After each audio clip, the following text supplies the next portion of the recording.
Hey guys, this is Mel, and I am back to talk about Supernatural. It is a different kind of video today, but I'm recording it on November 10th, 2020, and I don't know if this will be posted before 1519 or afterwards, but I'm definitely planning to post it before the series finale. But this video, I just really wanted to do the whole tier system, but more so in regards to the seasons itself. Originally, I was going to do, okay, maybe the season big bads, but then I realized that there are a lot of seasons that had multiple big bads going on, so I'm like, nah, that's going to be more than 15 than I was hoping for.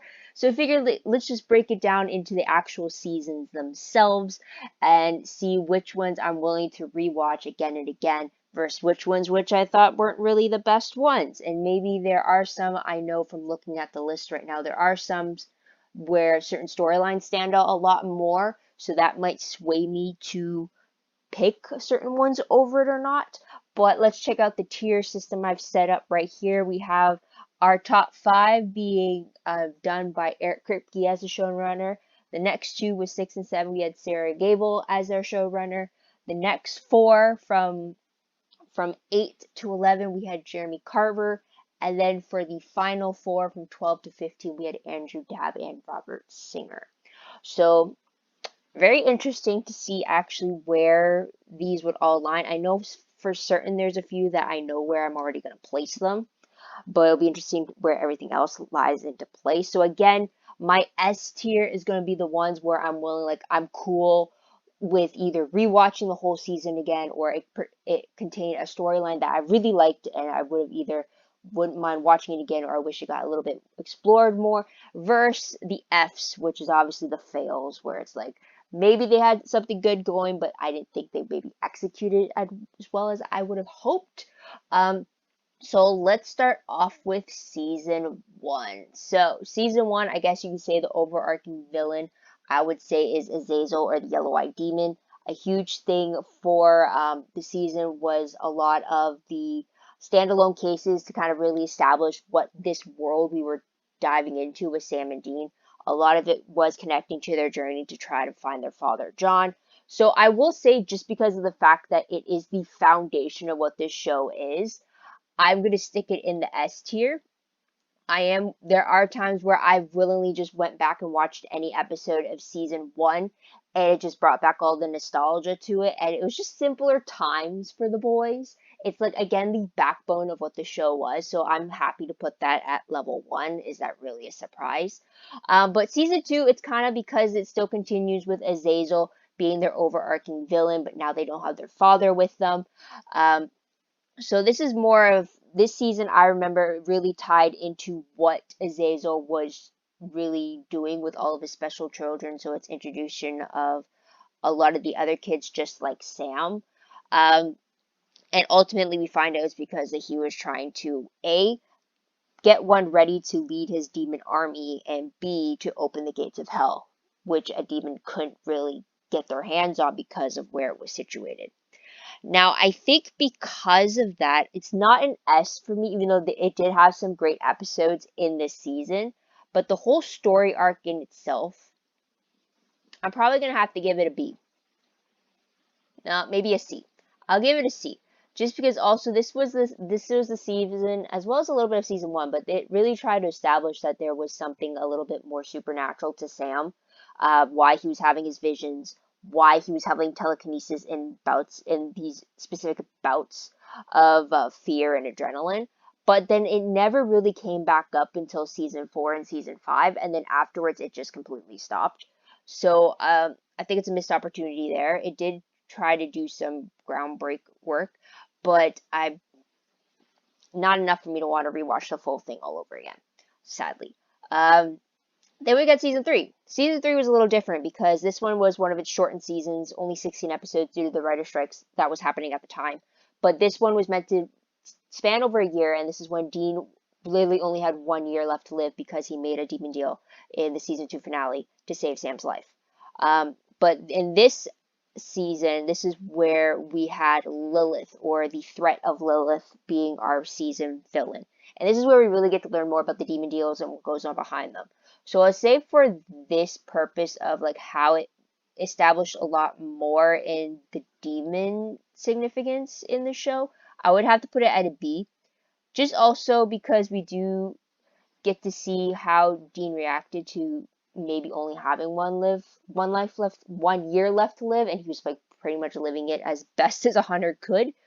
Um, but also before that point, we were always in season 1. We were left to believe that seeing demons is only like a 3 or 4 time occurrence a year, and then it really started picking up to the point where it's like literally everywhere. So I'll put it at a B for that. Now, season 4 is when we really start with the angels and demons mythology. We get the introduction of Castiel as the first angel we get to meet on the show in the premiere. We still have Lilith being the overarching villain because she's working to break the 66 seals to Lucifer's cage out of the potential 600 plus seals. So we do have that race to stop them before Lilith gets free. Spoiler alert, he gets free in the season 4 finale. But we do have it introducing the mythology. So I think I have to do it for A, just because it really does set the groundwork of how big this universe actually is. It's not just urban legends that the brothers are dealing with, but there is a bigger framework. There's bigger cosmic outlook to it, which I will put. And also because of that, I have to put season 5 with it as well, because it's kind of the continuation for it. And just because of the fact that season 5 does deal with Lucifer actually out free, and the apocalypse is throughout the whole episode. Or the whole season, we do get the 4 horsemen of the apocalypse showing up at one point, but it's literally them getting ready for Armageddon. Lucifer trying to get Sam to say yes to being his vessel, getting Michael trying to get Dean to say yes to being his vessel to get the final showdown in the season finale. Essentially, this is where the initial concept of the show was supposed to end. So even with that said, I could, did I prefer, I did prefer, now that I think about it, I would put 5 up to S, because there was a lot of things in that season where I'm like, okay, I will rewatch that, just because there are a lot of great episodes in there. We got Dean going to the future. We got them going to the past to meet their parents. We got the 100th episode is in this season as well. A lot of big cosmic parallels. The changing channels one is okay. I've convinced myself it's an S for me. So there's that. So now we stepped in the Sarah Gable world. Now with season 6, season 6 is when we actually get the start of domestic Dean being pulled back into the hunter world, and then we actually getting the introduction of all the alphas, the concept of what it means to be to have a soul, because we get soulless Sam, and just how much infinite power is in the souls and where they get deviated between heaven, hell, and purgatory. But the season's villain, I guess you can kind of say, we believe it's meant to be Eve, or the mother of all creatures, but then it ends up being Crowley and Castiel in the background trying to get access to purgatory. But I will probably say that 6 maybe has to be C.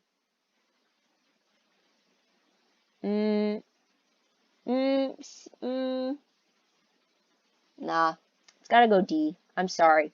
I mean, I love it when we got to see elements of Dean kind of being domestic and trying, because he never really saw himself having that apple pie life. So it was really interesting to see that. I will say it's probably good, and it was really interesting to get soulless Sam and just seeing how much of a difference having a soul means, and seeing how usually the more reckless one of the two is now trying to be the responsible one, and how they switched sides for that. I do wish we got to explore more about the Campbell family, just because we did get Samuel Campbell back, but that didn't really last long. And then it was really interesting to get the mythology behind the alpha creatures specifically, but I think I would have loved to know how there was an evolution between the alphas and then whatever creatures that came afterwards. Like the alpha shapeshifter was vastly different from regular shapeshifters. Same with the alpha vampire being very different from the regular vampires and so forth. So it would have been a little bit interesting. I will remember though that when Eve was destroyed in 619, I was shocked because I was expecting her downfall to be in the finale, only to find out that she wasn't the actual big threat that they were worrying about. It was actually Crowley and Castiel using all these creatures to get to purgatory, and then Eve was trying to counteract them hurting her children. So I'm going to stick with D, because a lot more could have happened from that. And then there's season 7, which is the Leviathans, and that was a literal fail for me, just because, hear me out. The mythology behind well, I can't speak, behind the Leviathans was great. They were built up to be the to be the parasites of God's first creation, to the point that he had to lock them away in purgatory, or they would eat everything that God had created. So you would literally think that they're like this black hole type of a thing. So you're expecting them to be this very formidable opponent, that they were like right up there with the archangels themselves, kind of a thing. But then the visual aspect of them just being these massive faces, and then it's like, okay, maybe not. And then the fact that they were shape-shifting, yeah, that was cool too. The threat that they were trying to pretty much change society and trying to pretty much manipulate them into being their cattle, uh, was it definitely restricted Sam and Dean in having them really go to ground, because these creatures could literally find them anywhere. The only issue I had, though, was the fact that after season 7, we don't really get any Leviathan cases, and yet supposedly they are still out there. I mean, they built it up to the fact that if they killed the leader of the Leviathans, Dick Roman, then their whole operation falls apart. But it doesn't necessarily mean killing the leader of Leviathan kills the rest of the Leviathans. That wasn't the case. So it's like, it begs the question of like, well, why haven't we not come across a straggling Leviathan in the last 8 seasons afterwards? So it was just because I think they addressed it in the earlier episodes in season 8 about how like there've been no word around it, or they're not posing a threat anymore. So it just seemed like I could have done without season 7, even though it did introduce the Word of God. It did introduce us to Charlie. It did introduce us to Kevin, Tran. Um, but Leviathans as a creature, they were built up to be these really, really dangerous things. And then in the end, I wasn't satisfied with it. I felt let down. So it's a fail for me. But with that said, we'll go into the start of Jeremy Carver's era, which is with season 8. And this is pretty much, we had to deal with the introduction of the tablets, like I said, and one of them deals with closing the gates of hell forever, dealing with the whole hell trials. We get more into purgatory when Dean had to stay there for a year. And then we get the introduction of Abaddon and Metatron towards the middle to end of the season. But ultimately in this season, this is where Crowley was more of the big bad, because he's trying to get the tablets back. He's trying to collect the other tablets for heaven, for hell. We dealt with the Leviathan tablet in season 7. So it's more about the tablets themselves. I think I'd have to put it in with B, just because the whole idea of Sam enduring these trials to close the gates was always very interesting to me. Just the steps that they had to go through. Also, this was the introduction of the bunker, of where they finally found a home that they could go to between hunts and stuff. So I did appreciate that a little bit more. And then we go to season 9. Season 9 pretty much dealt with Abaddon pretty much being the demonic enemy of the season. And then we had the whole angel fight between Bartholomew and Naomi, which then bled into Metatron trying to take a hostile takeover over the angel thing as well. But with season 9, we got to see Gadriel possessing Sam to help him recover, only to really possess him. Of course, we got the death of Kevin. This is where we get Dean being introduced to the mark of Cain, and then Metatron trying to rule heaven and pretty much using Castiel as a scapegoat to kind of like, or at the end of season 8, he used him as a scapegoat, and then season 9 was when we dealt with the human Castiel because of all that. So I think in regards to that, I would have to put season 9 maybe at a C.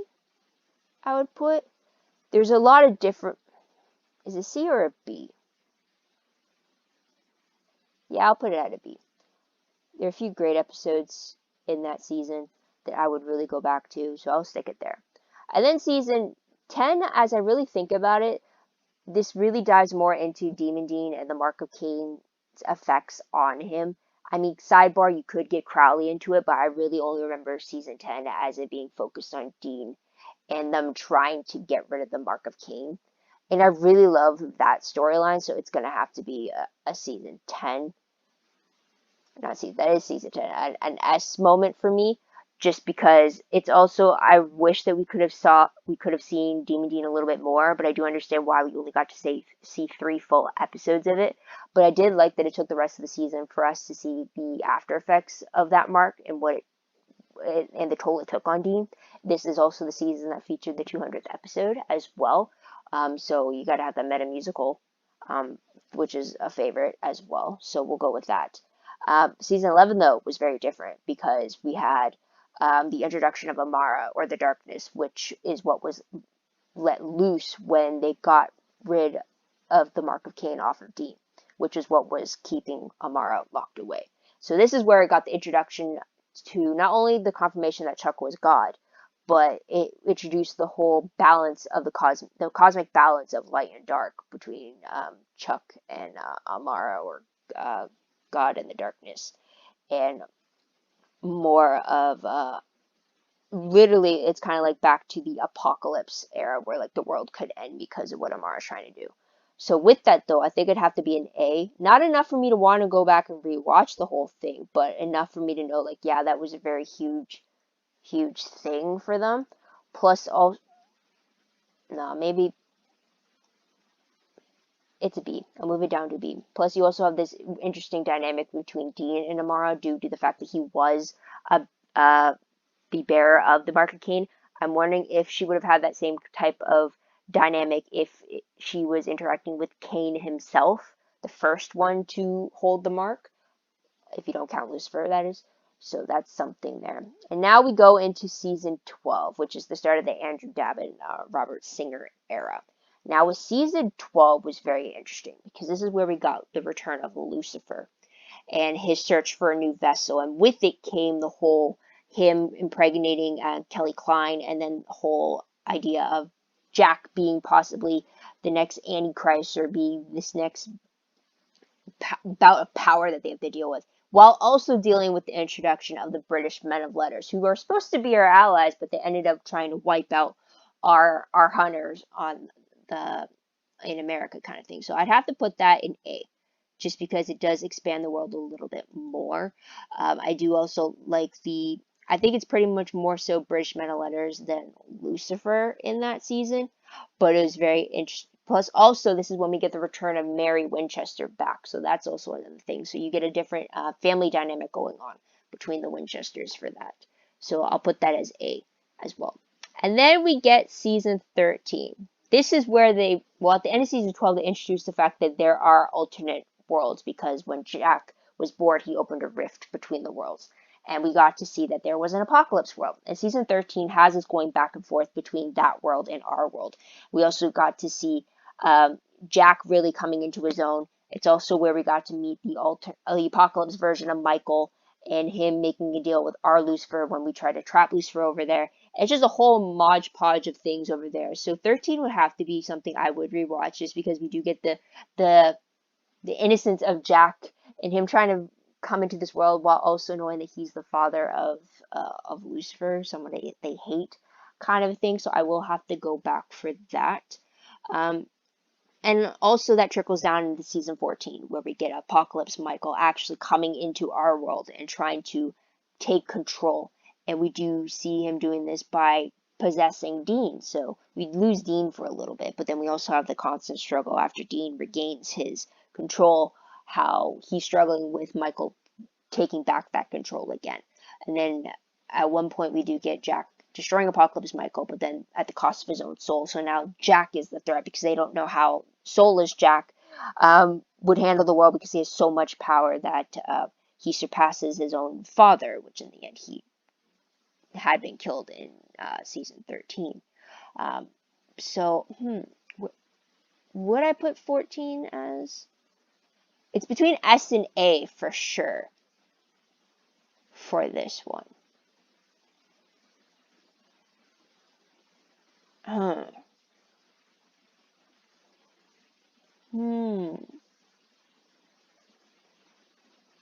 I think I would. Where would I put it? I think. How much would I rewatch? I think I'll put it at A. I think I'll put it at A. I also forgot to mention that Scooby-Doo crossover was in season 13. But the 300th episode was in season 14, where we got John, like a full Winchester reunion back. So maybe I'll put that in S. I'll put that in S for sure. And now we have the final season.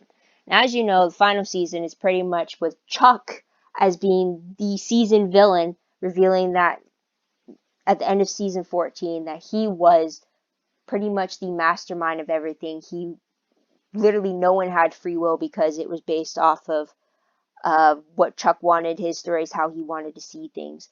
And it really put everything into question in season 15 about how much of it was truly the boys and their choices, and how much of it was actually Chuck writing out what he wanted to see. So I think I'll put season 15 as S, only just because of the fact that it's the final season.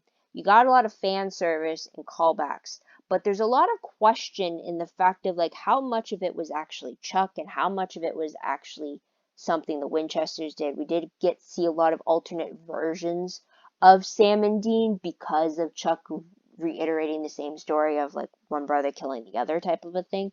So I do appreciate that. It's definitely a mind fuckery to try to figure out with Chuck this whole time since he was introduced in season 4, that he was meant to be their ally. He's someone they can call to. In season 4 and 5 when we saw him, then he disappeared. He kind of came back during the 200th episode with the play at the end, but then he really confirmed that he was God in season 11, and then more of like an absentee father kind of a thing. And we kind of saw him trying to make amends, and then only for him to come back in season 14 when Jack without a soul was really starting to cause troubles around the world, around the universe, really. And then when we didn't kill Jack because his power could potentially surpass Chuck, he flips the switch and now he's evil and wants to reset the universe and everything. He's already destroyed the multiverse, and now he's down to one planet left. Or as of the end of episode 15-18, he pretty much Thanos snapped everyone else on Earth, with Sam, Dean, and Jack being the only survivors left that we know of by the end of episode 18. So yeah, I pretty much watched already season 15 again. I don't know if that's because I needed a recap to prepare me for the final episodes being released. But yeah. Now let's look back. So we have my recommendations being season 1, 5, 10, 13, 14, and 15. I could see that. A's not before and 12, which I can understand again. B's being 3, 8, 9, and 11. They were still good seasons, but fewer favorite moments, I would say. Season 2, yeah, in the C. Season 6, yeah, it's a D. I have no E's, but 7 is definitely the lowest. It's definitely not my favorite season. It was a lot of lost potential in that season, for sure. I think the thing that just really bugs me is the fact that they never followed through afterwards, where it's like, well, did all the Leviathans get killed after Dick Roman was knocked out? How does that work? Or there's got to be some still looming around out there trying to stay in the shadows and not get caught. Because at times when we had to go to Purgatory, then the Leviathans would be mentioned. But it's not like they were all, I don't think they were all wiped out on the earth. It was very inconsistent for that one. So that's for sure. But otherwise, guys, that's pretty much my tier rating. That was pretty fun. But what did you guys think? Where does your own rating of the seasons lie? Let me know in the comments down below. What is your favorite season and what is your worst season? I would love to know that in case you don't want to go through the whole 15 seasons. That's completely up to you as well. But I would love to hear about it in the comments down below, especially since we are really only, well, at the moment of the recording, there are only 2 episodes left. But yeah, also don't forget to like this video, subscribe to my channel, and check my other videos if you haven't done so already. If you want, check out my Tumblr page, link for that is down below. I reblog promos, web clips, quotes, gifs, synopses, news, all that good stuff, all found in one place. Go check that out. A little behind. I should probably get to that this week because it is reading week for me. I'll put that on the list. I'll get back to that. WordPress though, link for that is down below. Same thing. Anything I post online is connected to WordPress. A little more organized, a little more detailed, but again, still work in progress. Usually whenever I update Tumblr, chances are WordPress comes afterwards because I add a lot more links through Tumblr, and then I need to connect it to WordPress. So just heads up for that. Live journal entry link down below for my actual page. Done jot noted recaps of the episodes as I watch them for the first time. I've been doing it since season 6. I figured why not do it to the very end since I've already gotten this far. I am behind in making season 15 public for you guys to see. I have the format and I have to properly sentence them out because it's like really rough jot notes for it. But otherwise, check those out if those help you out as well. They usually help me because during those times, I didn't have PPR. I didn't have a way to find them online before the DVDs came out. Yeah, it was very tricky for me to go back. The only time I could ever watch the shows again before DVDs came out was during time shifting, and even then it was hard to find for Supernatural. So usually I relied either YouTube or my jot notes to try to properly remember what happened in the episodes. So that's kind of how those came to be. Otherwise, guys, that is pretty much it. So again, thank you so much for tuning in. Thank you so much for your patience. I hope you come back to see what I have to say about the next Supernatural episode. So that's episode 19. Until then, check out all my other videos for Supernatural, or go and watch Julie and the Phantoms on Netflix and then come back and see what I have to say. I have 2 videos about that, but really I'm going to keep promoting that show until I get a confirmation that we're getting a season 2. Because literally, if Supernatural just keeps you on the edge of your seat where you have to worry about your favorite characters dying every second, Julie and the Phantoms is the opposite. There is a little bit of Supernatural element due to the Phantom aspect, but it's literally a fun, uplifting show. Very cool songs that you can jam out to, and it's just all around upbeat. I'm disappointed there's only 9 seasons, but again, you can really bang those out in 5 hours and you're good. So go check that out, and then once you're good with that, go watch it again afterwards. Build up that viewing rating for Netflix so that we get the season 2. Now I'm going to stop talking. But again, guys, thank you so much. I really should get back to my homework. I have to do some script writing now. But later in the week, my video for 1519. Come back and check that out. Till then, guys, this is Mel. Wish you all a great day, great week wherever you are. Bye for now.